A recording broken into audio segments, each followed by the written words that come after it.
Et cette année, il n'a rien trouvé de mieux que de proposer une conférence. Alors, en l'occurrence, c'est pas lui, mais bon, voilà. Donc ça tombe un jour férié. Donc on est d'autant plus content de voir que vous êtes quand même là pour le rendez-vous. Yanis Gourdon, je vais vous le présenter pour ceux qui ne le connaîtraient pas en quelques mots.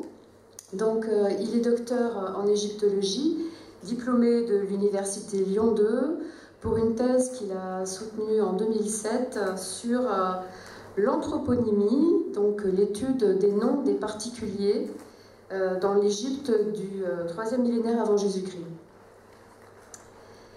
Il a été membre scientifique de l'IFAO de 2008 à 2012. Et ensuite, il a enchaîné en prenant la codirection d'une mission conjointe de l'IFAO et de l'Université de Liverpool. C'est ce dont il va vous parler ce soir, dans les carrières de Hatnoub, donc en Moyenne-Égypte, si j'ai bien localisé le site à côté, pas très loin de Tel El Amarna.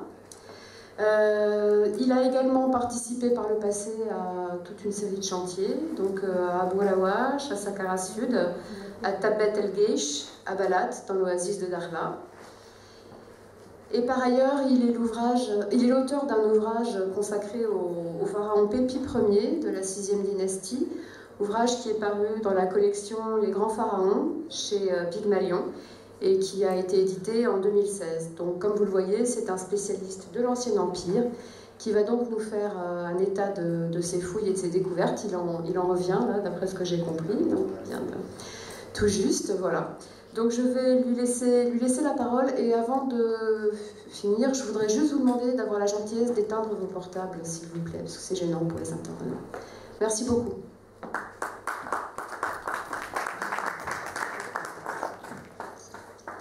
Alors, bonsoir à tous. Je suis effectivement heureux d'être accueilli ici à l'Institut français d'Égypte pour donner cette conférence. Donc je vais essayer de parler assez lentement et donc de me faire un peu violence, parce que j'ai l'habitude de parler assez vite, pour que la traduction simultanée puisse se faire correctement. Alors, aujourd'hui, je vais vous parler des recherches que nous menons dans les carrières d'albâtre de Hatnoub. Alors, le titre que j'avais soumis, donc Nouvelles recherches dans les carrières d'albâtre de Hatnoub, j'ai ajouté un petit sous-titre, la carrière P, puisque finalement c'est principalement sur ce site que nous avons travaillé cette année. Alors je vais faire un rappel des travaux antérieurs que nous avons menés et des travaux aussi précédents qui ont été menés dans cette carrière. Et puis on va voir justement ce que l'on peut tirer de ces nouvelles recherches. Alors, ce qu'il faut savoir en premier lieu, c'est que la carrière de Hatnoub dont je vous parle a été la carrière d'où on extrayait l'albâtre. Alors, l'albâtre égyptien, je ne vais pas m'étendre sur les différentes dénominations de cette roche, parce qu'il y a tout un débat là-dessus, mais c'est une roche, je pense que vous connaissez tous. On en a plein d'exemples au musée du Caire, et dans de multiples musées en Europe et aux États-Unis. Donc c'est cette roche qui est de couleur jaune, alors parfois jaune pâle, comme ce que vous avez, comme vous avez à droite, ici. Alors ça, ce sont deux exemples qui viennent directement de la carrière de Hatnoub. Et donc c'est une roche qui va du jaune pâle au jaune miel, parfois avec des inclusions assez rougeoyantes, on va dire. Donc c'est une pierre de prestige qui a été utilisée depuis le 3e millénaire jusqu'à l'époque gréco-romaine. Et donc on en a un certain nombre d'exemples. Là je vous en passe quelques-uns. Donc on la retrouve soit dans la vaisselle de l'Ancien Empire, soit la vaisselle miniature, mais on a aussi de grands vases, notamment les grands vases qui ont été découverts dans les galeries souterraines de la pyramide à degrés de Saqqara. On a également, par exemple ici, ce très beau sceptre, alors qui est là dans une roche, dans un albâtre un peu plus blanc en fait, comme l'exemple que je vous ai présenté précédemment. Donc celui-ci date du règne de Téti à la 6e dynastie. On a aussi de la statuaire Alors, soit de la petite statuaire, comme cette tête attribuée peut-être à Amenemhat III, ou alors de la grande statuaire, comme le grand sphinx du temple de Ptah à Memphis. On a également du grand mobilier, comme ce sarcophage, le sarcophage de Hétépérès, donc qui est célèbrement connu. On a également alors là on est entre le mobilier et l'architectural, ce grand hôtel du temple solaire de Niuserre à Abu Ghorab, donc qui date de la 5e dynastie. Et on a encore d'autres exemples plus tardifs, comme cette magnifique chapelle réalisée donc en albâtre égyptien d'Amenhotep Ier à Karnak. Donc voilà pour les différents types d'utilisation que l'on peut rencontrer pour l'albâtre égyptien. Alors, pour ce qui est du site de Adnoub, quelles sont les premières attestations que l'on rencontre dans la documentation égyptienne? Alors, une des premières, qui n'est pas la première à avoir été découverte, mais c'est la plus ancienne en tout cas, vous avez des coupelles ou des coupes qui ont été réalisées en albâtre, qui ont été déposées dans les galeries souterraines du complexe funéraire de Djéser. Et ce qui est intéressant, c'est que sur ces coupes, là je vous l'ai montré dans l'encadré rouge à chaque fois, on a le nom de Adnoub. Donc c'est la première attestation du site de Adnoub. Reste encore à savoir à quelle carrière, puisqu'il y en a plusieurs, cela correspond. Une autre attestation, et c'est la première finalement qui a été découverte, pardon. Donc c'est sur cette grande dalle qui contient l'autobiographie d'un célèbre personnage de l'Ancien Empire, de la 6e dynastie, Ouni, et qui, dans ce texte, nous raconte qu'il est allé à Adnoub. Alors, je crois que ça va apparaître. Vous avez à nouveau ici le nom de Adnoub, je crois qu'il est répété ailleurs, il est répété aussi ici.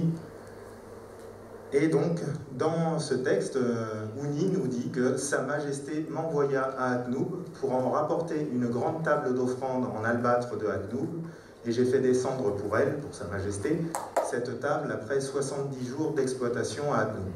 Je l'ai fait embarquer vers le nord dans une barge, et le texte continue. Alors évidemment, on ne peut pas mentionner Adnoub ni l'albâtre sans mentionner le transport du colosse qui est représenté dans la tombe de Djeoutihotep à Der el-Berché. Donc vous avez cette célèbre scène où vous avez ce colosse représenté ici, tiré par un grand nombre de personnes. On pourra éventuellement dans les questions évoquer cette représentation. Et le texte qui est juste derrière, en fait, nous dit justement suivre une statue de 13 coudées en pierre de Adnoub. C'est ça. Donc le site de Adnoub est finalement bien connu pendant assez longtemps, mais on n'avait pas d'identification, de localisation précise. Alors, éventuellement avec Der el-Berché, on pouvait se dire que le site pouvait ne pas être très loin, et ça a été effectivement le cas, puisque en 1891, vous avez donc Percy Newberry qui travaillait sur le site de Beni Hassan, qui a été averti par des bédouins qu'ils avaient découvert une grande tombe au sud-est de Tel el-Amarna. Alors évidemment, tout de suite, et surtout à l'époque, quand on parle de grande tombe, tout de suite ils se sont dit « Ah bah ça y est, on a enfin trouvé la tombe d'Akhenaton », puisqu'elle n'était pas découverte à l'époque. Donc il est parti avec son tout jeune dessinateur, Howard Carter, que vous connaissez évidemment, pour cette grande tombe. Et arrivé sur les lieux, ils se sont rendus compte très vite qu'ils n'avaient pas affaire à une tombe, mais à une carrière. Alors pour vous situer les choses, je vous ai mentionné deux sites. Vous avez Der el-Berché, donc là où est représenté le transport du colosse, Beni Hassan où travaillait Newberry à l'époque de la découverte de Adnoub, et en fait Adnoub, vous le voyez dans l'encadré blanc ici, donc on est vraiment à proximité de Tel el-Amarna. Alors, sur ce plan qui a été dressé par Petri, ce plan de Tel El Amarna et de ses environs, on peut délimiter grosso modo dans cet espace dessiné en bleu la zone de la ville de Tel El Amarna. Et puis vous avez ensuite le plateau de Hatnoub avec différentes carrières, dont la carrière P que vous avez dans l'encadré rouge. Il y a des petites carrières ici, la carrière T, qui est peut-être, du moins qui a été exploitée au moins à l'époque gréco-romaine. Il y avait un relief qui malheureusement n'existe plus. Et vous avez la carrière RA et la carrière RB, dont on dit souvent qu'elles ont été exploitées au Moyen Empire, mais en fait pas que. On a fait des prospections dans les environs et on s'est rendu compte qu'il y avait énormément de poteries qui dataient de l'Ancien Empire. Donc on pourra garder ça en tête d'ailleurs, parce que ça a quelques incidences sur la suite. Alors lorsque Newbery et Carter sont allés sur le site, ils ont tout de suite su qu'ils avaient affaire à la carrière de Hatnoub, puisque ils ont vu plusieurs textes en fait qui mentionnaient donc Hatnoub. Là vous en avez quelques graphies différentes, plus ou moins fragmentaires. Et ce qui est intéressant aussi, c'est que le site de Hatnoub est associé à la province, au nome, à la province administrative de la Hase, donc la femelle du Lièvre, donc qui est typique justement, qui est rattaché au site de Der El Berchet, d'Ajupnein et d'autres sites.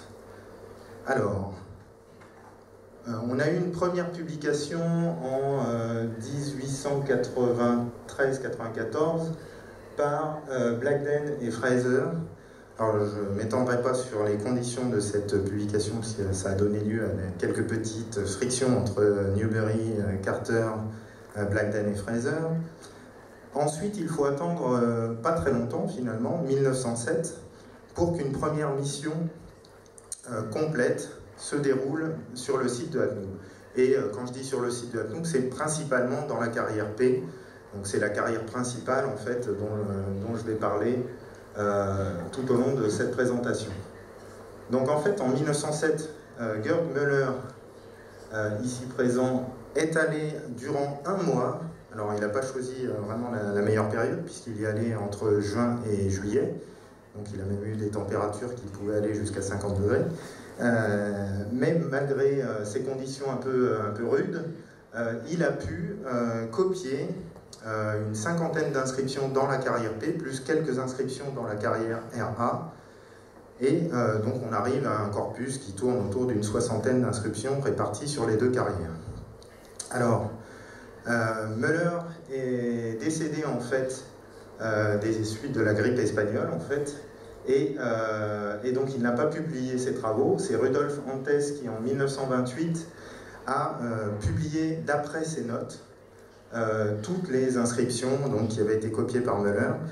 Et il faut savoir aussi que Antes n'est jamais allé sur le site. Donc ce qui fait qu'au niveau de la position de certaines inscriptions, on a parfois des choses assez étranges, mais qui s'expliquent justement parce qu'il n'a pas pu avoir accès directement au site. Alors, le type d'inscriptions qui ont pu être répertoriées, grosso modo, en résumant, on va dire qu'il y a ce que Müller et Antes ont appelé les inscriptions, les Inschriften, donc qui sont en fait des reliefs gravés, et puis des graffitis qui sont en fait peints. Alors, notre expérience maintenant nous montre que les choses sont beaucoup plus complexes que ça, parce que nous avons découvert des inscriptions peintes et gravées. Généralement, d'ailleurs, les inscriptions gravées sont en hiéroglyphes, tandis que les inscriptions peintes sont en hiératique. Mais là encore, cette catégorisation ne tient plus vraiment, puisqu'on a des inscriptions maintenant qui sont peintes en hiéroglyphes, on a même de l'incisé en hiératique. Donc on a vraiment un vrai patchwork finalement de tout ce qu'on peut faire au niveau des relevés des inscriptions. Alors, là nous étions en 1907 avec une publication en 1928. Ensuite il faut attendre les années 80 du siècle dernier, donc 1984 jusqu'en 1994, pour que quelqu'un retourne sur le site pour travailler dans les carrières de Hatnoub. Alors il s'agit de Ian Shaw, qui était professeur à l'université de Liverpool, qui lui a travaillé non pas dans la carrière sur les inscriptions, mais à l'extérieur, et même plus alentour, on le verra sur une autre illustration. Il a travaillé sur les installations qui sont liées à l'exploitation de la carrière. Alors, ce qui est intéressant parce que finalement, Ian Shaw fait partie des premiers à s'être intéressés à l'exploitation des carrières et non pas uniquement aux inscriptions. Parce que pendant très longtemps, sur quasiment tous les sites qui ont livré les sites de carrière ou de mines qui livraient des inscriptions, finalement on ne s'intéressait en premier lieu qu'aux inscriptions et les structures environnantes étaient laissées de côté parce que généralement c'était des épigraphistes qui s'occupaient des inscriptions et il n'y avait pas d'archéologue pour s'intéresser au reste. Donc là c'était finalement une optique assez novatrice. Donc c'est grâce à Ian Shaw qu'on a le premier plan réel de la carrière. Donc on reviendra un peu dessus. Il faut savoir que le cirque ici est complètement rempli de déblais. Donc au niveau de la dénomination, mais j'y reviendrai, vous avez en fait la descendrie et puis ce qu'on appelle le cirque qui correspond à la carrière à proprement parler, la zone d'exploitation. Alors, aux alentours, je vous disais, Ian Shaw s'est intéressé à toutes les structures environnantes. Donc ici, vous avez la carrière P sur cette vue Google Earth. Et vous avez alors, tous ces petits ronds ou parfois rectangles un peu noirâtres, pas ici, mais ici, ce sont des installations. Les installations, donc on a pu confirmer d'ailleurs les vues de Ian Shaw. Il y a beaucoup d'ateliers. Il y a probablement des installations de type administratif, mais ça reste très difficile à déterminer. Et donc ça fait partie. Et il y a aussi des installations cultuelles. C'est assez notable. On a plusieurs espèces de petits, petits monticules qui ont l'aspect un peu d'une petite colline, donc qui sont faits de pierre en fait, et qui apparemment étaient connectés avec des espèces d'allées, peut-être processionnelles, de manière très très réduite. Il n'y a aucune inscription liée à ces bâtiments, mais vraisemblablement, effectivement, il s'agit de structures culturelles. Alors ce qui est aussi extrêmement notable sur le terrain, c'est cette longue voie que vous avez ici, qui en fait se poursuit tout au long du plateau de Hatnoub. Il faut savoir qu'on arrive quand même à la suivre de manière plus ou moins continue, avec quelques petits hiatus, mais on arrive à la suivre pendant une bonne dizaine de kilomètres, et on la perd au niveau des tombeaux sud d'Amarna. Donc c'est une voie qui quand même est relativement bien conservée. Et ce qui est intéressant aussi, c'est qu'elle est extrêmement construite en certains endroits. Là, vous voyez, alors, je ne vous ai pas mis une photo qui donne l'échelle, mais là, vous avez un radier, en fait, qui fait environ 1,50 m. Donc, il faut savoir que là, quand on se poste juste à côté, on a à peu près 1,50 m de pierres entassées, bien positionnées, ou relativement bien positionnées, pour constituer justement cette voie qui va servir à transporter les blocs depuis la carrière jusqu'au Nil. C'est ce que décrivent d'ailleurs les inscriptions. Alors, pour en venir à la carrière à proprement parler, donc je vous décrivais un peu les choses ici. Donc ça, c'est une vue qu'on a faite l'année dernière au Cerf-Volant. Donc vous avez cette descendrie qui en fait d'ailleurs se prolonge à l'intérieur. Donc au final, elle fait une centaine de mètres de long. Sa largeur oscille entre 9 et 6 mètres, selon les endroits. La longueur maximale du cirque est d'environ 85 mètres. Sa largeur maximale est de 55 mètres à peu près. Et la profondeur on va dire, la plus notable observée, puisque, comme je vous le disais, c'est rempli de gravats, c'est 15 mètres.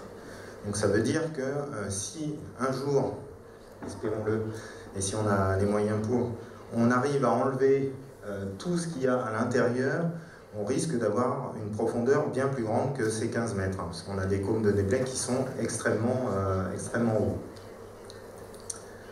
Alors, donc, nous avons commencé à dresser une nouvelle carte. Donc ici, vous avez une représentation topographique qui présente justement les différentes altitudes observables dans et autour de la carrière. Et on a défini en fait des zones de travail d'après les inscriptions. Donc en fait, vous avez des inscriptions qui se répartissent en différents endroits, en 5 points. Donc le premier ici, c'est ce qu'on appelle la paroi sud. Ensuite, en face, vous avez ce qu'on appelle la paroi nord de la descendrie. Dans le cirque, vous avez la paroi nord-ouest. Ici, en numéro 4, c'est ce qu'on appelle le Little Man Wall, parce que c'est un mur un peu, une paroi un peu particulière, avec plein d'alvéoles. On sent que justement, ils ont retiré des poches d'albâtre. Et il y a plein d'inscriptions, alors beaucoup ont été arrachées d'ailleurs par des voleurs, mais il en reste quand même quelques-unes. Elles sont de nature assez simple en fait. Elles sont beaucoup moins élaborées que ce qu'on peut trouver sur les parois nord et sud de la descendrie ou même au nord-ouest. Et vous avez ici, j'ai plus de fil, dommage. Donc vous avez ici en numéro 5 la paroi sud du cirque qui est la paroi qui a livré le plus d'inscriptions. Alors, un rapide tour pour vous montrer un peu les choses. Ah oui, c'est dommage que... Je ne sais pas si on va arriver. Je vais montrer avec ça, si ça marche, voilà. En fait, la descendrie, donc elle commence... Alors ça, c'est une vue qui date de 2012. Les choses ont beaucoup changé depuis. Notamment les gravats qu'il y a tout en haut. Je vous montrerai tout à l'heure une vue, enfin 2 vues en 2012 et en 2018. Et en fait, la descendrie, la paroi sud, elle se poursuit jusqu'ici. Donc elle descend très profondément à l'intérieur du cirque, et même chose pour la paroi nord, en fait, que l'on suit jusqu'ici. Là, vous avez cette limite, et donc on doit la perdre à peu près quelque part par ici. Alors, voilà pour la descendrie. Alors, sur la descendrie, vous avez sur la paroi nord... sur la descendrie, vous avez donc sur la paroi nord plusieurs panneaux qui n'ont pas été relevés par Muller. Et pour cause, nous-mêmes, quand on est arrivé sur le site la première fois, on a vu les panneaux, il y avait eu des dégagements visiblement un peu sauvages, mais personne n'y a prêté plus attention parce que la plupart étaient recouverts de boue suite aux pluies, parce qu'il arrive quand même qu'il pleuve dans ce secteur, donc le sable mêlé à la pluie a déposé une pellicule en fait sur ce qui s'est révélé être en fait des inscriptions peintes à l'encre rouge, et la plupart datent, enfin toutes, donc il y en a 9, toutes à l'exception d'une date du règne de Pépi II, et la dernière, elle, date du règne de Mérenrê Ier. Donc on est dans un secteur très localisé 6e dynastie. Vous avez sur la paroi sud, alors là je vous présente qu'une vue de la paroi sud parce qu'il faut savoir qu'elle est très longue, hein, vous l'avez vu sur le plan topo.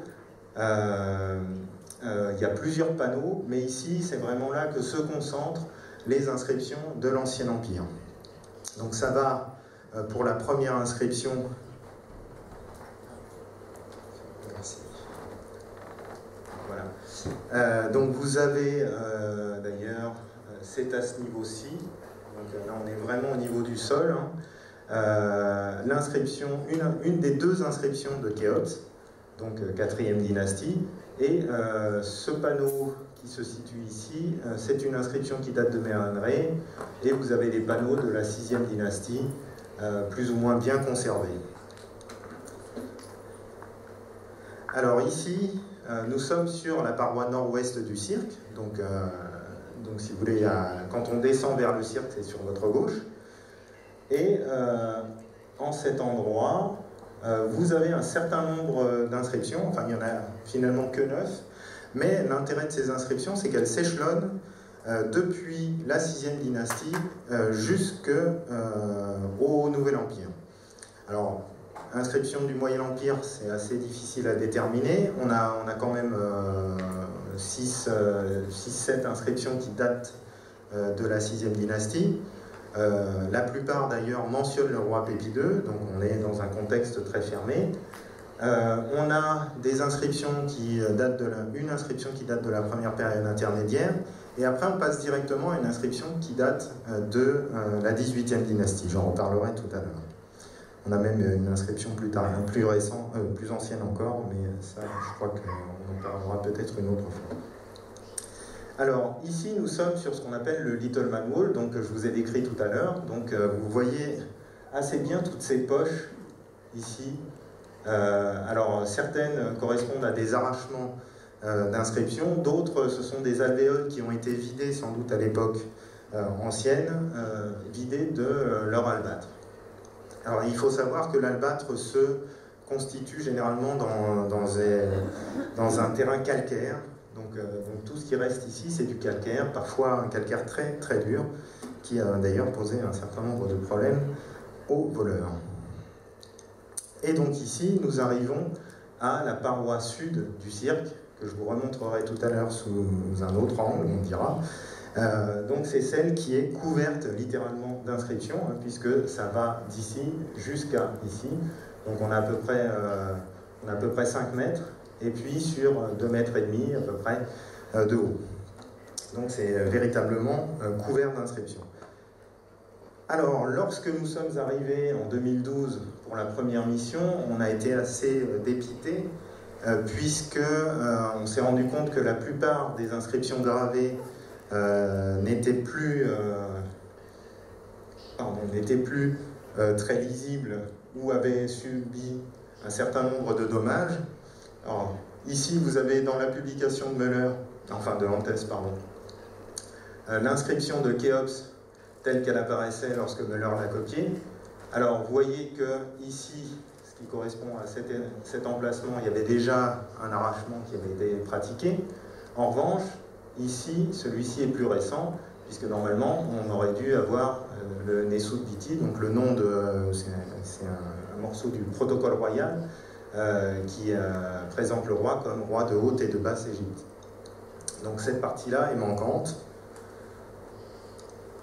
Alors parfois les arrachements ont été complètement réalisés, donc peut-être que cette inscription figure dans une collection privée, hélas, puisqu'elle était ici, et donc on avait ici un panneau qui mentionnait le roi Pépi Ier. Un panneau qui a complètement disparu aujourd'hui.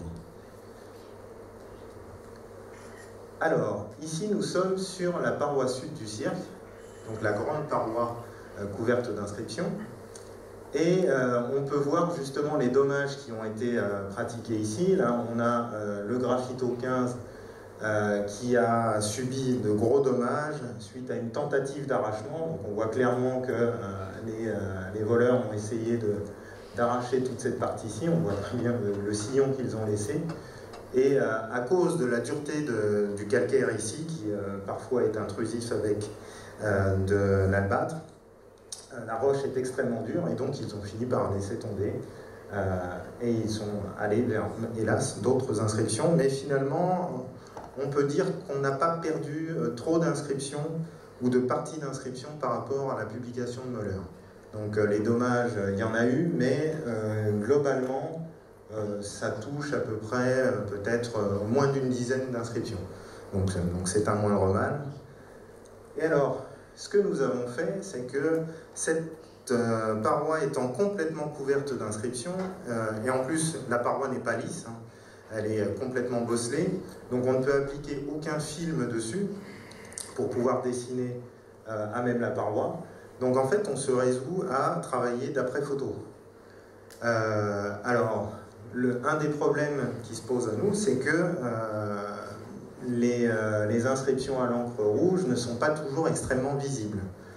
Donc on a eu recours, grâce à notre photographe de l'époque, Gaël Paulin, à Destretch, qui est un plugin qui fonctionne dans le logiciel ImageJ, et qui révèle, en fait, qui joue avec des algorithmes en fait, sur les couleurs, et qui révèle véritablement les couleurs. Alors là, je vous ai donné une vue en noir et blanc parce que généralement c'est assez flashy, mais on le verra un peu plus tard.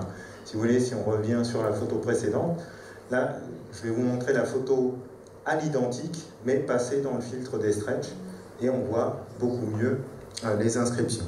Mais ça nécessite quand même, pour arriver véritablement à faire des relevés, à prendre des photos en gros plan, à les réassembler et à passer tout ça dans Destretch. Donc il y a un long travail avant de pouvoir voir la publication finale.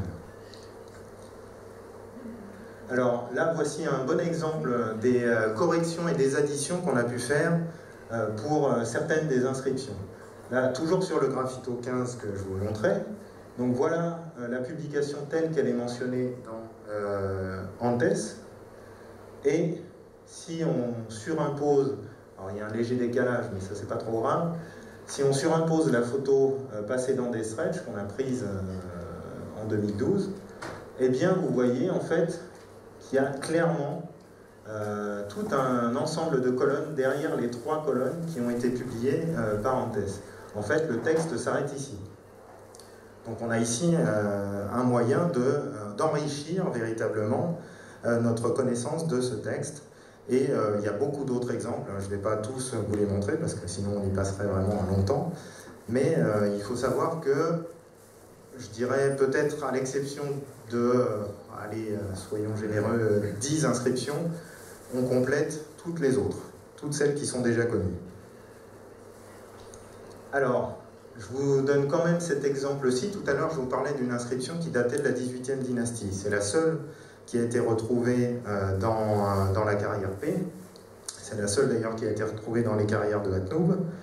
Donc elle a été publiée comme ceci, donc, sous la forme d'une seule ligne de texte qui mentionne un supérieur des... alors il y a une faute à la copie, mais un supérieur des sculpteurs nommé Annie.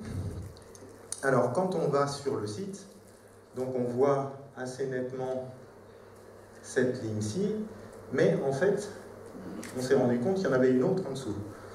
Alors, par chance, normalement Destretch ne fonctionne pas avec les inscriptions gravées, mais par chance, ça a fonctionné sur celle-ci, et on a été en mesure de lire l'ensemble de l'inscription, et donc en fait, on a affaire non pas à une simple ligne qui mentionne un personnage, mais en fait à une généalogie. Et ce qui est intéressant, c'est que dans cette généalogie, on a un personnage, ici, un supérieur des sculpteurs, qui s'appelle Géotimès. Alors Géotimès, ça peut faire penser à quelqu'un d'autre, puisque un supérieur des sculpteurs, ou du moins au moins un sculpteur, est connu à Tel El Amarna, sur cet élément d'œillère de cheval, en fait. Moi, ça a été identifié comme ça. Et si on regarde un peu le texte, ici, en fait, on a un supérieur des travaux, sculpteur, ou alors éventuellement peut-être que le supérieur est distributif avec les travaux et sculpteurs, mais ça c'est un autre débat, mais qui s'appelle Géotimès. Et ce qui est intéressant, c'est que c'est dans cette maison qu'on a retrouvé ceci. Donc on peut se demander si le Géotimès que nous avons à Hatnoub n'est pas éventuellement le même que celui de la maison du sculpteur, ou éventuellement de sa famille, mais je dirais qu'il faut prendre quand même certaines précautions, parce qu'on est dans le 15e nome de Haute-Égypte, c'est le nome de Thoth, donc des Géotimès, il y en a quand même un certain nombre. Mais il se trouve quand même qu'on a un rapport entre les textes, entre les titres portés par ces deux personnages. On a une proximité géographique, donc peut-être qu'il y a un peu plus de chances que ce Géotimès soit lié à la famille de celui qui aurait réalisé d'ailleurs le buste de Néfertiti que celui dont on a dit qu'il était enterré à Saqqara. Alors, au registre toujours des corrections et des additions que nous apportons aux inscriptions, les additions sont parfois extrêmement importantes. Vous avez cet exemple ici du graffito 2 qui date de Téti, donc premier roi de la 6e dynastie, donc qui apparaît sous une forme bien rectangulaire et bien nette. Dans la réalité, les choses sont un peu différentes. Alors vous ne verrez vraisemblablement pas grand-chose, mais croyez-moi sur parole, le texte que je viens de vous montrer s'inscrit dans cet espace qui n'est absolument pas rectangulaire, mais surtout quand on passe la photo dans des stretches, là il se passe carrément autre chose, c'est qu'on voit que l'inscription est 2 fois plus grande que ce qui avait été enregistré par Müller. Et là où c'est encore plus intéressant, c'est que dans cette partie qui est déjà connue, on avait juste une liste de personnages. Alors, on avait quand même une petite curiosité, parce qu'on a quand même une phrase qui normalement introduit un discours, et on n'avait pas de discours qui suivait. Ben, en fait, le discours, il est là. Donc là, nous avons affaire à un récit d'expédition, donc conduit sous le règne de Téti. Alors, je vais passer très vite sur le Little Man Wall pour vous montrer justement le type de représentation que l'on peut avoir. Vous voyez que c'est quand même parfois fait de manière très très simpliste. On peut se demander d'ailleurs si c'est pas en rapport avec des personnages de moindre importance dans la hiérarchie de l'expédition. On en a répertorié une trentaine, voire un peu plus. On en a encore trouvé un cette année. Là, ce sont des choses qui avaient été juste mentionnées par Müller en fait dans ses notes, mais il n'avait fait aucun dessin, aucun relevé, aucune mesure. Donc on se rend compte que finalement il y a quand même des informations à prendre, et notamment avec des personnages comme celui-ci qui sont nommés, titrés, et qui nous apportent d'autres informations sur les membres de l'expédition. Ici, c'est une inscription en fait qui nous a assez étonnés, parce qu'elle est juste à côté, elle est sur la paroi sud du cirque. Elle est pourtant très visible, mais visiblement Müller l'a manqué. Alors peut-être que c'est un papier qui s'est perdu dans les notes. Passé dans des stretches, en fait, on voit qu'on a affaire à un texte extrêmement bien rédigé, et il s'agit en fait d'un scribe qui s'appelle Ahnart, qui nous raconte une autobiographie idéale en nous disant qu'il est un scribe à l'huile de ses doigts, les choses un peu classiques.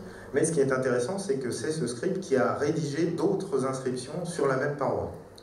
Donc on a vraiment une sorte d'intertextualité apparente dans toutes ces inscriptions. Donc ça fait partie des nouvelles inscriptions, et pour simplifier, ou pour vous résumer un peu les choses, il faut savoir, donc je rappelle que pour la carrière P, il y avait une 50aine d'inscriptions connues, et maintenant on tourne à peu près autour de 160. Donc sachant que ça comprend à la fois des inscriptions de ce type, donc avec une représentation, un texte assez long. On a des textes beaucoup plus longs, hein. On en a un qui a été restauré l'année dernière, qui comprend une 40aine de lignes, de colonnes d'ailleurs. On en a un cette année aussi qui comprend un nouveau qui comprend une 20aine de colonnes également. Donc on a largement triplé finalement le nombre d'inscriptions connues. Alors, si la plupart des inscriptions nouvelles sont localisées sur la paroi sud du cirque, donc elles datent généralement de la première période intermédiaire ou du début du Moyen Empire, pardon. On a quand même un certain nombre d'inscriptions nouvelles qui datent de l'Ancien Empire. Tout à l'heure, je vous parlais de la paroi nord de la Descendrie, qui comportait 9 panneaux qui dataient de la 6e dynastie. Ici, nous sommes sur la paroi sud de la Descendrie, et en fait, même si ça n'est pas très visible, on a affaire à une inscription peinte en hiéroglyphe. Donc ça, c'est assez rare en fait pour le noter. Et ce qui est intéressant, c'est dans cet espace-ci, une fois qu'on passe la photo dans des stretches, on arrive à lire ceci, qui, en transcription standardisée, donne ceci. Donc, il nous donne le protocole restreint d'un roi nommé Néferkaré. Alors, même si on n'a pas son nom d'Horus pour l'identifier clairement, il s'agit vraisemblablement de Pépi II, vu le nombre d'inscriptions que Pépi II a laissées dans le secteur, c'est assez vraisemblable. Mais ce qui est intéressant, c'est qu'on nous parle à nouveau d'Atnoub, donc là, je dirais pas de surprise, mais on nous dit qu'on est dans l'Atnoub du Nord, qui dépend justement du nome de Lahaz. Donc là, c'est la première fois qu'on a la mention d'une Atnoub du Nord, donc ce qui laisse supposer éventuellement qu'il y avait une Atnoub du Sud. Et là où c'est intéressant, c'est que je vous parlais tout à l'heure des autres carrières, la carrière RA, RB, la carrière T, qui elles sont situées au sud de la carrière P. Et je vous disais également que la carrière RA, qui est réputée pour être la carrière du Moyen Empire, mais qui avait plein de céramiques dans ses alentours qui dataient de l'Ancien Empire, et bien finalement, ça pourrait éventuellement être l'Atnoub du Sud. Alors, autre point intéressant aussi, c'est que dans les papyrus du Wadi el-Jarf, publiés par Pierre Tallet, il y a mention dans le journal de Merer de travaux conduits à Toura, donc dans les carrières de calcaire, et on nous parle de la Toura du Nord et la Toura du Sud. Donc on se retrouve ici dans un système assez semblable. Certes, on n'est pas à la même période, mais on reste quand même à l'Ancien Empire, et il n'est pas impossible que cette désignation soit plus ancienne que du temps de Pépi II. Alors toujours dans cette même inscription, il y a un autre élément assez intéressant, ici, donc toujours en hiéroglyphe peint. On a ici la mention de plusieurs unités administratives. Là, on nous mentionne le double grenier. Ici, on nous parle des nomes des régions administratives de Haute et de Basse-Égypte. Et alors là où c'est assez intéressant, même si on n'arrive pas encore bien à comprendre ce qui se passe ici, on a plusieurs fois la mention du terme qui définit les blocs, donc, avec des indications chiffrées, mais qui ne comprennent jamais des dizaines. Donc c'est assez étonnant. Alors est-ce que ce sont des mensurations de blocs finalement? Ça c'est une des hypothèses qu'il faudra vérifier quand on aura réussi à déchiffrer l'ensemble de cette inscription. Alors je vous parlais tout à l'heure de la paroi sud du cirque qui est couverte d'inscriptions pour vous montrer un peu ce que ça peut donner. En passant cette vue générale dans des stretches, toutes les zones rouges en fait que vous voyez, ce sont des zones où on a des inscriptions.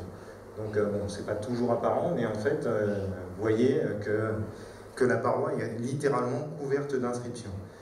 Alors, pour pouvoir publier ces inscriptions, même si certaines, comme je vous le disais, sont déjà connues, mais il y en a beaucoup d'autres maintenant, on a fait appel aux restaurateurs de l'IFAO, qui ont effectué un travail de titan, notamment cette année, puisqu'ils ont restauré l'intégralité de la paroi sud.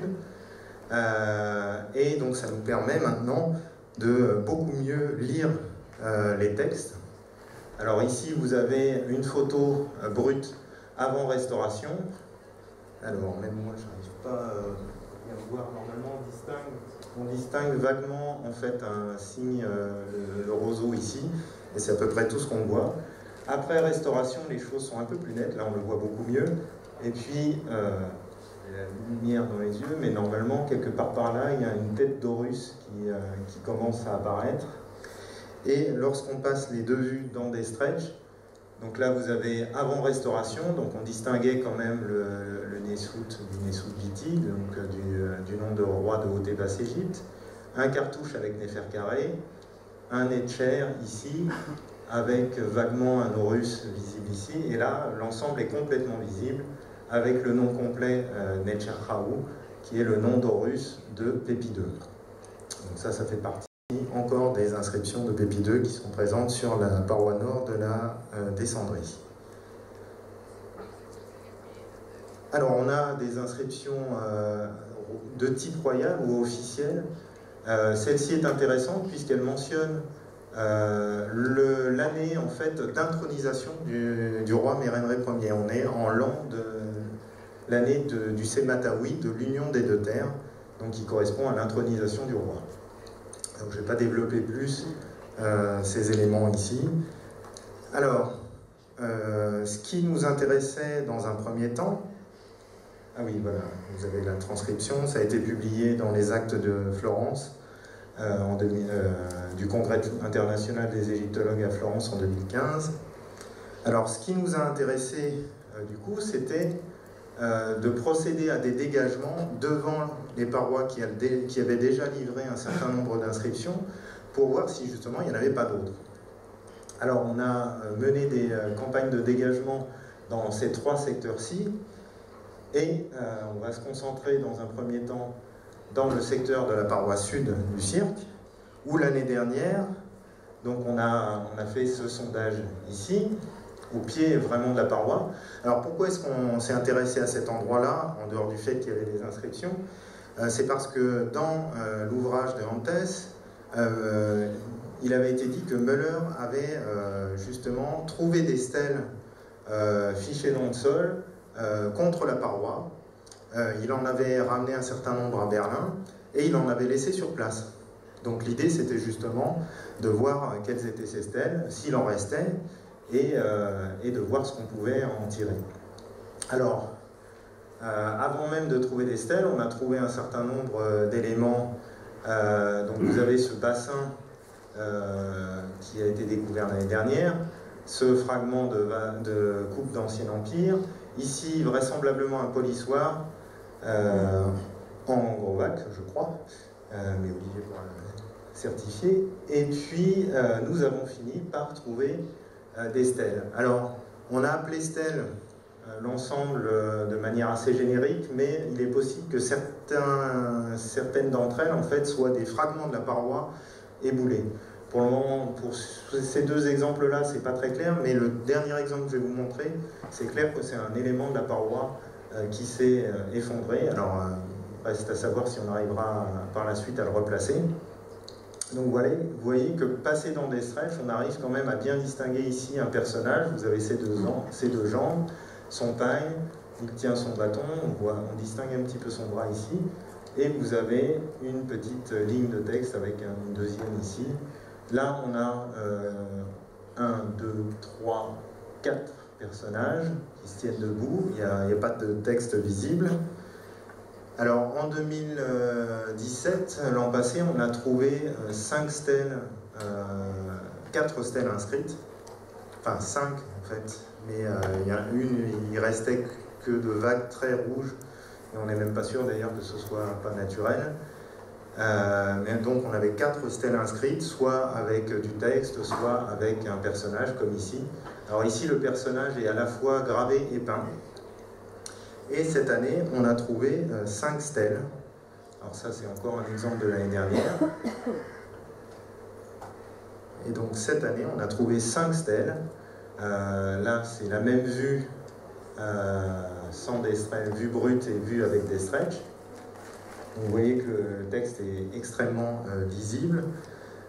Nous avons encore cet exemple-ci, où lorsque les choses sortent, c'est vrai que c'est pas évident de distinguer, mais on voit toujours quelques petites traces en fait de rouge, et une fois passé dans des stretches, donc ça c'était avant restauration, donc on a des vues aussi après restauration sur lesquelles on va travailler pour la publication justement. Et on a trouvé ce magnifique fragment en fait de paroi, avec ce personnage extrêmement bien réalisé. Alors ce qui est vraiment intéressant, c'est que la manière dont on a fait le pagne est très particulière, parce qu'on a retiré en fait une fine lamelle de calcaire qui a laissé apparaître en fait la pierre blanche finalement du calcaire. Donc c'est pas peint en blanc, en fait c'est la pierre naturelle qui a été effeuillée, si vous voulez. Et la même chose a été pratiquée, c'est moins visible, mais sur son œil. Alors là, on était dans les opérations concentrées sur la paroi sud du cirque, et donc on va aller regarder un peu ce que nous avons fait dans la descendrie, en commençant par le secteur haut. Alors pour vous montrer un peu l'état des lieux en 2012, donc vous aviez ces 2 cônes de déblais qui se déversaient dans la descendrie, dans la partie haute de la descendrie. Et voilà la vue qu'on a aujourd'hui. On a dégagé toute cette zone-ci, on a fait des terrassements en fait, de part et d'autre, et on a commencé aussi un sondage ici. Donc maintenant, on comprend beaucoup mieux ce qu'il se passe et comment les choses sont organisées dans cette partie de la descendrie. Alors, pourquoi est-ce qu'on a travaillé ici au départ? Parce que quand on voit justement l'amas de déblais qu'il y a ici, il y a de quoi être découragé, mais ce qui nous avait quand même intéressé, c'est qu'on avait des inscriptions de part et d'autre en fait, de ce tas de déblais. Une qui date de Khéops et deux qui dataient, alors celle-ci c'est celle que je vous ai montrée tout à l'heure qui a été arrachée, mais on avait deux inscriptions qui dataient de Pépi Ier. Et il y a un problème, je dirais, dans cette carrière, ou du moins il y a une question qui se pose, c'est où est la 5e dynastie, et même où est la fin de la 4e dynastie, parce que pour la 4e, on a Khéops, c'est tout. On a ni Snéfrou avant, et surtout on n'a personne entre Khéops et Téti. Donc entre le début de la 4e dynastie et le tout début de la 6e dynastie. Donc on espérait, en retirant tout ce tas de déblais, de trouver des inscriptions nouvelles. Alors, malheureusement, à part trouver une niche ici qui malheureusement avait déjà été pillée, on ne sait pas ce qu'il y avait dessus, on n'a rien trouvé de tel. Alors il faut savoir qu'on n'est pas encore descendu jusqu'au niveau du substrat rocheux, mais pour le moment en tout cas on n'a rien trouvé. En revanche, on s'est intéressé de plus près à cette zone-ci parce que Müller dans ses notes avait mentionné la présence d'un double escalier encadrant une rampe. Donc comme on savait précisément où aller chercher cet élément-là, on a entrepris des dégagements l'année dernière et on a découvert un escalier, effectivement, contre la paroi sud, avec un énorme trou de poteau. Il faut savoir qu'on a un diamètre qui est à peu près de l'ordre de 70-80 cm de diamètre. Alors les pierres que vous voyez à l'intérieur, en fait, sont du remplissage dû à des éboulements, ce ne sont pas des pierres de calage, même chose ici d'ailleurs. Et lorsqu'on a découvert ce trou de poteau, alors je vous dirai à quoi ça sert tout à l'heure, puisque Olivier Lavigne qui a tout de suite compris quelle était la fonction de ces trous, on a remarqué donc la présence quand même juste en face de ce trou de poteau, de ces deux petits trous, et on s'est souvenu que plus haut dans la descendrie, on avait la présence d'un trou sur la paroi sud aussi. C'est celui que vous voyez ici. Et donc en fait on a pratiqué un petit nettoyage de surface et en enlevant à peine une dizaine de centimètres de poussière, on est tombé pile sur le trou de poteau. Donc là on a commencé à comprendre qu'il y avait un système qui avait été mis en place avec d'énormes trous de poteau. Celui-là fait aussi à la même taille, le même diamètre que le précédent. Donc un système qui couple à la fois trou au sol et trou dans la paroi qui se situe juste à proximité. Donc là, visiblement, on avait un système dans lequel on fichait des poteaux, visiblement des poteaux de taille imposante. Bon, évidemment, les poteaux en eux-mêmes ne faisaient pas 70 cm de diamètre, puisqu'il faut placer des pierres de calage, mais on peut estimer quand même qu'ils pouvaient tourner autour d'une cinquantaine de centimètres de diamètre, selon les différents types de trous de poteaux qu'on a pu observer.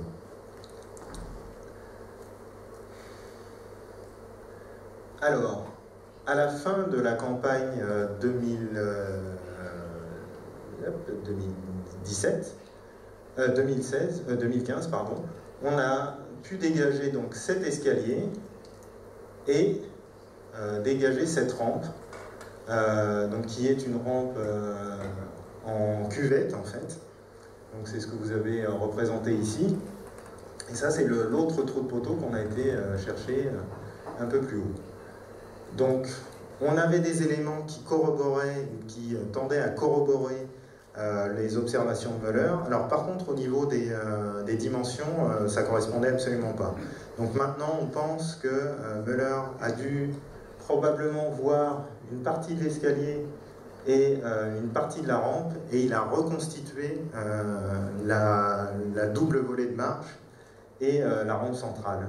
Ce en quoi, finalement, nous lui avons donné raison grâce à nos recherches de l'année dernière et de cette année. Alors, l'année dernière, nous avons commencé à chercher ce dispositif de halage, puisque c'est un dispositif qui sert à tirer les blocs, à sortir les blocs du fond de la carrière vers l'extérieur. Et en fait, on s'est rapidement fait bloquer, si on veut, par la découverte d'ateliers de taille.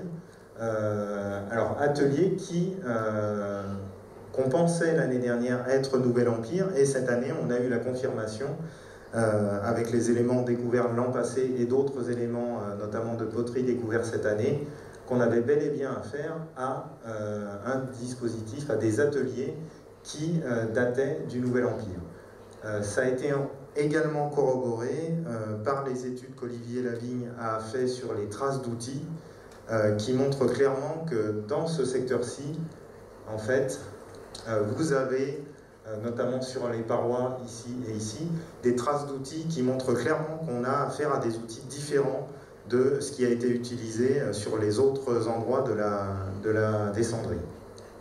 Donc on y reviendra rapidement un peu plus tard. Donc voilà une autre vue. Alors la couche blanche que vous voyez là, en fait il y avait différents niveaux, mais ça correspond justement au déchet de taille, parce que l'albâtre, en fait, quand il est travaillé, il devient très très poudreux, en fait. Et donc il laisse une fine couche blanche, extrêmement visible. Alors il n'est pas impossible aussi qu'il y ait eu du travail du calcaire également, mais là c'est assez difficile à définir. Alors du coup on comprend un peu mieux cet escalier qui, lorsqu'on a commencé à travailler dans la carrière, on avait une pierre en fait qui était située ici, donc on pensait qu'il y avait un accès, mais on savait qu'on était déjà quand même sur des déblais, on ne savait pas à l'époque qu'il y avait un atelier. Donc maintenant on sait que cet escalier a été taillé pour une raison X ou Y, mais en tout cas après l'établissement, après le fonctionnement même de ces ateliers Nouvel Empire. Alors ça peut être encore durant le Nouvel Empire, mais à une époque un peu plus tardive, ou alors bien après. Là, je crois que les traces d'outils n'ont pas révélé d'éléments assez suffisants pour dire à quelle période précisément on était. Mais en tout cas, c'est sûr qu'on est après le Moyen Empire, après l'Ancien Empire. Et donc voilà. Et voilà, je vous montre un peu le travail d'Olivier sur les outils, la taille de la pierre et les traces d'outils. Alors là, justement, on a des traces d'outils qui correspondent à celles qui sont dans la partie Nouvel Empire, justement, des ateliers. Donc en fait, à un moment, ils ont vraiment recreusé tout cet espace pour y installer leurs ateliers. Alors voilà, l'année dernière, ce qu'on avait pu dégager quasiment à la fin de la mission. Donc on a la présence de ces deux trous de poteaux qu'on avait découverts à la saison précédente. On a découvert ce trou de poteau. En fait, vous avez ici le fond d'un wadi qui s'incurve en fait et qui doit passer sous cette butte. Et cette année, on a continué les dégagements et voilà ce que ça donne aujourd'hui. Donc vous avez les trois trous de poteau que je viens de vous présenter. Ici, on a dégagé l'escalier nord. Donc l'hypothèse de Müller est complètement vérifiée. On a bel et bien, c'est peut-être pas très très visible ici, mais vous avez bien une volée de marche ici qui correspond à celle que vous avez là. Ici, il y a un trou de poteau carré. C'est le seul de ce genre sur le site, pour le moment en tout cas. Il nous reste à comprendre exactement quelle est sa fonction. Peut-être pour empêcher les blocs qui étaient tirés de repartir, de redescendre en fait dans la pente. Ici, alors ce qui est vraiment intéressant, c'est qu'on a trouvé l'exact pendant du dispositif qu'on avait ici. Donc souvenez-vous, avec ce trou de poteau, avec les deux trous en face sur la paroi, eh bien ici on a exactement la même chose. Et on a également trouvé, alors c'est pas visible parce que c'est dans l'ombre, mais ici il y a un trou de poteau et il y en a un autre ici. Et ceux-ci sont de dimensions beaucoup plus petites. Alors là encore, il nous reste à comprendre le pourquoi de ces trous de poteau plus petits qui ont l'air d'avoir été pratiqués, ou du moins réalisés un peu à la va-vite, peut-être un peu d'ailleurs comme le poteau carré. Donc on a peut-être adapté finalement le dispositif à une situation particulière qui nécessitait justement des retenues plus importantes pour éviter que les blocs ne redescendent dans la descendrie. Alors, de ce côté-ci, on a 17 marches qui ont été révélées, et de ce côté-ci, on en a 14.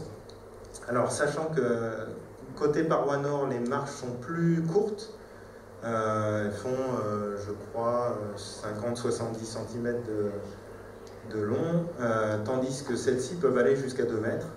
Donc on a un rétrécissement qui s'opère ici, probablement en fait pour négocier la courbe de la descendrie. Donc ça, ce sont encore des choses sur lesquelles nous allons devoir travailler. Alors pour vous donner un peu une vue depuis l'intérieur de la rampe, donc quasiment au niveau du sol, vous avez donc l'escalier sud ici, l'escalier nord ici, et donc là on est à l'intérieur de ce wadi qui a été utilisé pour transporter les blocs. Alors, voilà une autre vue plus générale. On voit très bien cette fois les deux volets de marche, le wadi central qui sert de rampe pour tirer les blocs. Et ce dispositif, finalement, avec ces trous de poteau, on n'en connaît pas d'exemple en Égypte, du moins pas d'exemple précisément comme celui-ci. Indépendamment d'ailleurs du fait qu'il y ait des marches ou pas. En revanche, il en existe un bon exemple dans les carrières du Pentélique, qui ont servi pour le marbre du Parthénon, donc en Grèce, où vous avez un système assez similaire, où vous avez des trous de poteau qui servent cette fois à retenir en fait les blocs de partir dans la descente, puisque ici on est dans un système particulier puisque c'est un système descendant. Oui, donc c'est un système descendant, alors que à Adnoub, dans la carrière P, donc ça c'est une vue, alors ça ne correspond pas exactement à ce qu'on a, ça faisait partie des premières recherches menées sur la reconstitution possible de la rampe que nous avions, mais il y a quand même des éléments qui sont très pertinents. Donc c'est un dessin encore réalisé par Olivier Lavigne, qui, cette fois, présente une pente ascendante. On est dans un système inverse de ce qu'on a vu dans les carrières du Pentélique. Donc là, on a quelque chose de vraiment unique, pour le moment en tout cas, c'est pas attesté dans d'autres carrières.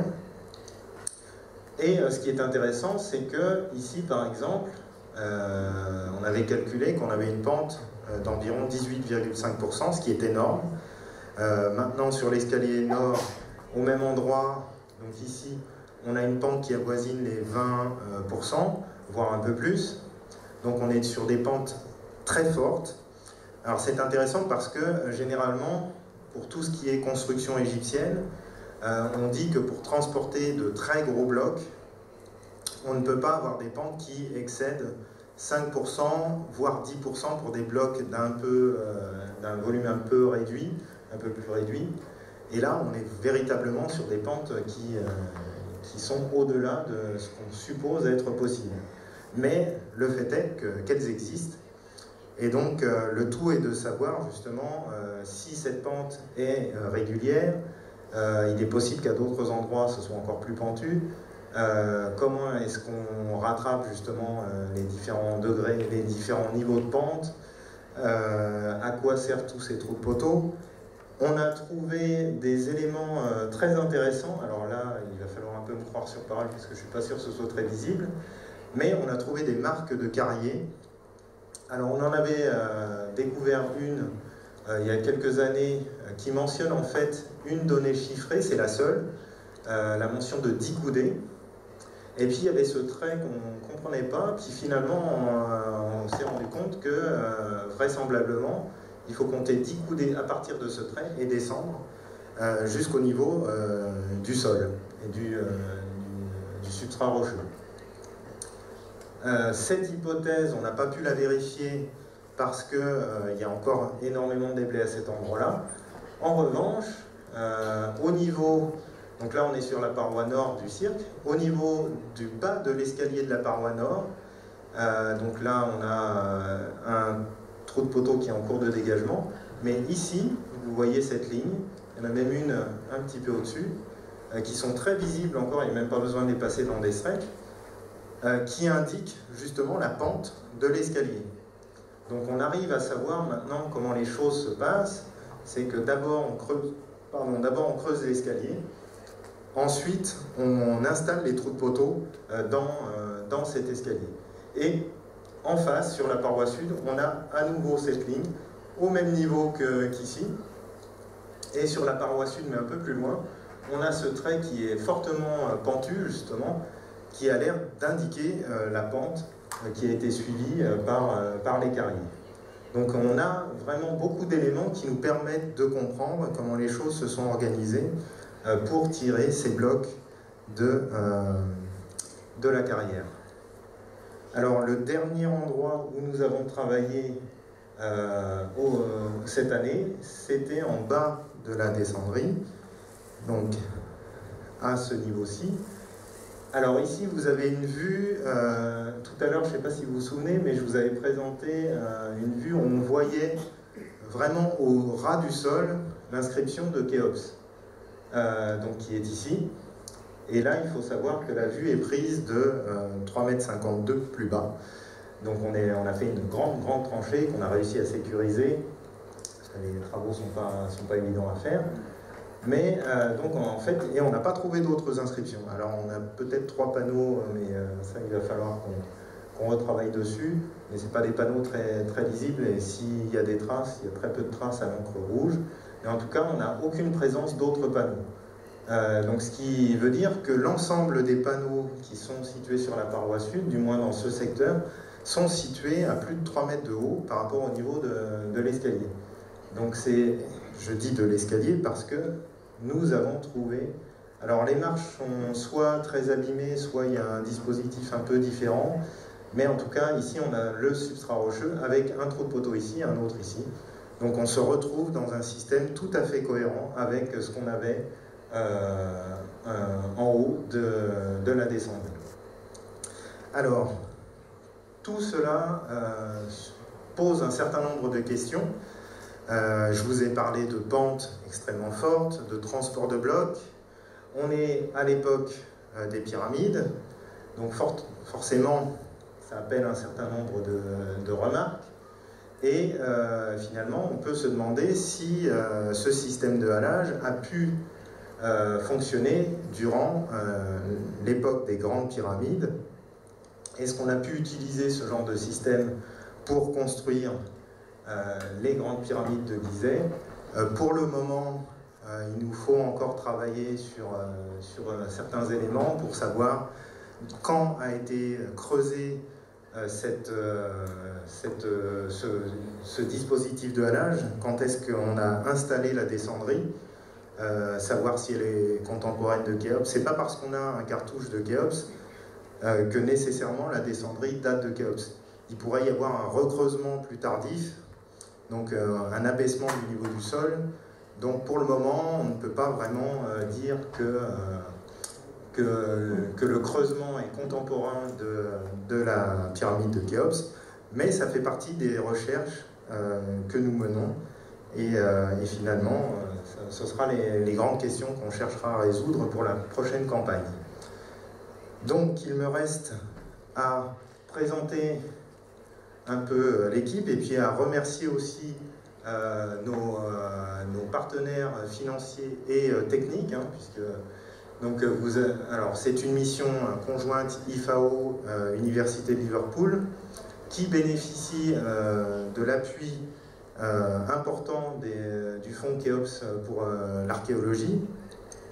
Nous avons également l'appui de HIP, à la fois un appui financier et aussi un appui technique, hein, puisque nous avons déjà commencé à procéder à un certain nombre de modélisations de 3D de la carrière, puisque cette carrière, il ne faut pas se leurrer, elle ne sera jamais accessible au public, ça ne pourra pas être un site visitable déjà parce qu'il y a des problèmes de sécurité, il y a des blocs qui risquent de tomber en fait des parois, et puis rien que l'accès c'est assez sportif on va dire.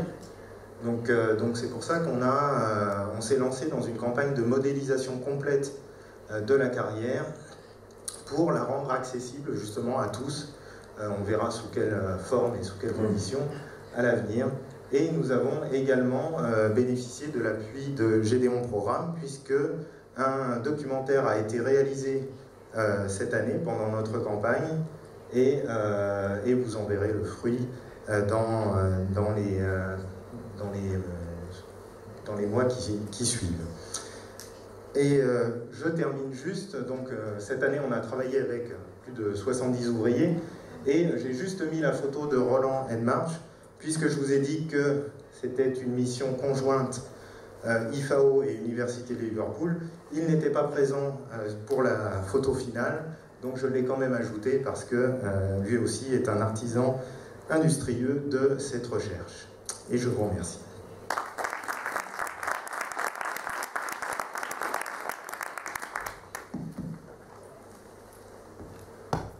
Merci beaucoup Yanis pour cette conférence très intéressante.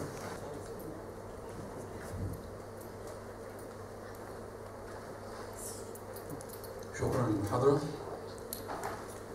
كنت عايز أعرف الثقوب المعمولة دي بآلة حادة ولا بالحجارة؟ ده سؤال.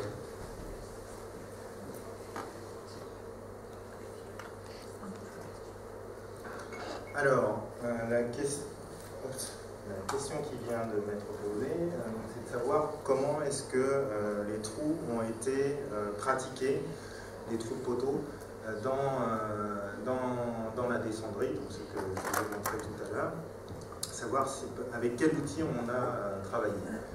Alors, on a des éléments qui montrent qu'on a travaillé en fait avec des outils de type cuivreux. Alors, il faut qu'on fasse des analyses en fait pour savoir si c'est du cuivre ou si c'est un genre de bronze. A priori, quand on regarde un peu les traces d'outils, l'ensemble a l'air assez cohérent pour définir qu'il s'agit d'outils de cuivre, mais là, seules les analyses précises pourront nous dire. Je parle d'outils en cuivre parce qu'on a retrouvé notamment dans un trou de poteau, dans la paroi en fait de ce trou de poteau, un bout de métal cuivreux justement fiché dans la roche. Donc là on a un élément certain qui nous montre qu'on a utilisé des outils en cuivre. Après, pour l'ensemble de la taille de la descendrie, on a des outils, la pierre a été utilisée, mais on a quand même énormément d'outils, on a retrouvé quand même pas mal de fragments aussi d'outils, de pointes de cuivre. Donc pas toujours fiché dans la roche, mais en tout cas c'est le cas. Oui, merci Yanis pour cette présentation. J'avais juste deux petites questions. La première c'était, tu as dit qu'on a des traces jusqu'au Nouvel Empire d'exploitation de cette carrière. Est-ce que après ce serait complètement, ou vous avez des hypothèses que quoi peut-être il y aurait d'autres secteurs qui auraient été exploités, mais pour l'instant vous n'avez pas pu les fouiller, les examiner? Parce que je pensais pas très loin avec Hermopolis, il y a des traces avec notamment la 30e dynastie et Nectanebo, où il y a aussi des marques, des graffitis, donc je me demandais s'il n'y avait pas peut-être un rapport ou peut-être pas du tout. Alors pour le moment, on n'a rien qui est postérieur au Nouvel Empire. Dans la... pardon. Oui. Pour le moment... Ah oui. Oui, donc pour le moment, on n'a aucun indice qui nous montre une occupation postérieure au Nouvel Empire. Bon, on va avoir des études céramologiques qui vont être conduites l'an prochain. Dans la carrière même, c'est assez fermé. Alors il peut y avoir éventuellement des traces très sporadiques de céramique un peu postérieure, mais on ne sait jamais d'où ça vient vraiment, parce que le problème c'est qu'il y a 30 ans, visiblement des camions sont venus déverser des éléments aux alentours de la carrière. Ils ont poussé aussi des tas de déblais, certains sont tombés dans la carrière, donc ça fait un énorme mélange. On a des outils, en veux-tu, en voilà, mais on ne sait pas précisément d'où ils viennent. Alors il y en a, quand on les trouve en contexte, il n'y a pas de problème, mais il y en a certains, on ne sait pas d'où ils viennent, mais ils sont très cohérents avec ce qu'on a trouvé. Donc je pense d'ailleurs que ça vient de la carrière RA, ce qui expliquerait justement cet ensemble cohérent. Alors par contre, pour ce qui est des installations alentours, pas celles qui sont vraiment à proximité de la carrière P, mais plus loin en fait, plus en allant vers la vallée, on a des poteries qui sont plus récentes. Alors, je ne pourrais pas te dire lesquelles précisément. Je sais au moins qu'on a du byzantin, parce que Julie Marchand, on a identifié au premier coup d'œil. Donc, on se demande s'il n'y a pas éventuellement une installation de type monastique à un endroit particulier de la carrière, de la route. Mais pour ce qui est de l'époque des Nectanebo, là,